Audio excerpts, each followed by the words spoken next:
মহেন্দ্র সিং ধোনি মুম্বাইয়ের ওয়াংখেড়ে স্টেডিয়ামে নুয়ার্ক ওয়ালেসের বলে ৬ ছক্কা হাঁকাচ্ছেন। এটাই গত ১৩ বছর ধরে ভারতের ক্রিকেটের সবচেয়ে বড় বিজ্ঞাপন হয়েছিল একটা বিশ্বকাপের জন্য। এরপর থেকে হন্য হয়ে ঘুরেছে টিম ইন্ডিয়া, কিন্তু আসেনি। ৭ মাস আগেই নিজেদের মাটিতে হেরেছিল ওয়ানডে বিশ্বকাপের ফাইনাল। সেই আক্ষেপ মিটল নিজ থেকে বহুদূরে মাটিতে।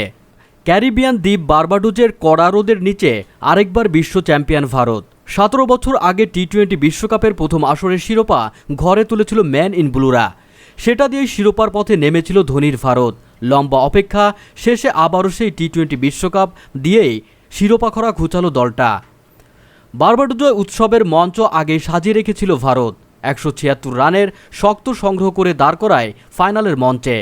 বল হাতে শুরুটাও ছিল চ্যাম্পিয়নদের মতোই। মাঝে কুইন্টন ডিকক আর হেনরিক ক্লাসেন দাঁড়ালেন দেওয়াল হয়ে। এমনকি দক্ষিণ আফ্রিকার জয়টাও ছিল সময়ের ব্যাপার। কিন্তু দক্ষিণ আফ্রিকার নামের পাশে যে লেগে আছে চোকাস তাকমা, ২৪ বলে ২৬ রানের সমীকরণটাই আর মেলানো হয়নি তাদের। আশুদীপ সিং আর জসপ্রীত বুমরার একের পর এক ডগ আউটের ডেলিভারিতে চাপ বাড়িয়েছেন। সঙ্গী ছিলেন হার্দিক পান্ডিয়া। স্নায়ুচাপের লড়াইয়ে জয় হলো ভারতেরই। শেষ ওভারে দরকার ছিল ১৬ রান। হার্দিক পান্ডিয়ার ওই ওভারের প্রথম বলেই বাউন্ডারি লাইনে মিলানের দুর্দান্ত এক ক্যাচে ফেরালেন সূর্যকুমার যাদব। দক্ষিণ আফ্রিকার ম্যাচ শেষ হয়ে গেল সেখানেই। শেষ ওভারে এলো ৮ রান। ব্যর্থ হলো হেনরিক ক্লাসেনের ২৭ বলে ৫৪ রানের দুর্দান্ত সেই ইনিংস। ৭ রানের জয়ে বিশ্বকাপের নতুন চ্যাম্পিয়ন ভারত। ফাইনালের আগে বিরাট কোহলি ছিলেন চরম ব্যর্থ, যে কারণে তাকে নিয়ে কম সমালোচনা হয়নি। অনেক বাদ দেওয়ারও পরামর্শ দিয়েছিলেন, কিন্তু অধিনায়ক রোহিত শর্মার বিশ্বাস ছিল ফাইনালে জ্বলে উঠবেন কোহলি। অবশেষে তাই হলো। ফাইনালের মতো গুরুত্বপূর্ণ ম্যাচে সমহিমায় জ্বলে উঠলেন অভিজ্ঞ এই ব্যাটসম্যান। শেষ ৮ বলে ভারত হারায় ৩ উইকেট।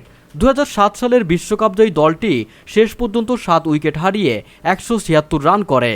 দলের হয়ে সর্বোচ্চ ৭৬ রান করেন কোহলি, ৪৭ রান করেন অক্ষর প্যাটেল, ১৬ বলে ২৭ রান করেন শিবম দুবে। বাকিরা কেউ ২ অঙ্কের রান করতেই পারেননি। দক্ষিণ আফ্রিকার হয়ে ২টি করে উইকেট নেন কেশব মহারাজ ও অ্যান্ডিস নর্টোজে। একটি করে উইকেট নেন কাগিসো রাবাদা ও মার্কে জেনসন।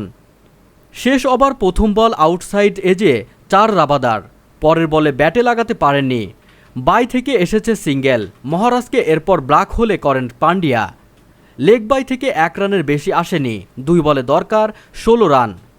২ বলে দরকার ১০ রান। ক্লাসেন ডগ আউটে বিশ্বাস করতে পারছেন না কিছুই। ভারত বিশ্বাস করেছে মাঠে এবং গ্যালারিতে, হয়তো আরও অনেক জায়গায়। পান্ডিয়া ওয়াইড করে অবশ্য ঝুলিয়ে দিলেন ব্যাপারটি। শেষ ২ বলে ২-৪ সম্ভব সুপার ওভার। পঞ্চম বলে লং অফে রাভাদা ধরা পড়েছেন। কোহলি, রোহিত আর দ্রাবিড়ের উদযাপনই বলে দিচ্ছিল শিরোপা সময়ের অপেক্ষা। শেষ বলে ১ রানের বেশি আসেইনি। চ্যাম্পিয়ন সেই ভারত। বন্ধুরা, ভিডিওতে আপনার কোনো মন্তব্য থাকলে নিচে কমেন্ট বক্সে লিখে পাঠান। ভিডিওটি দেখার জন্য ধন্যবাদ।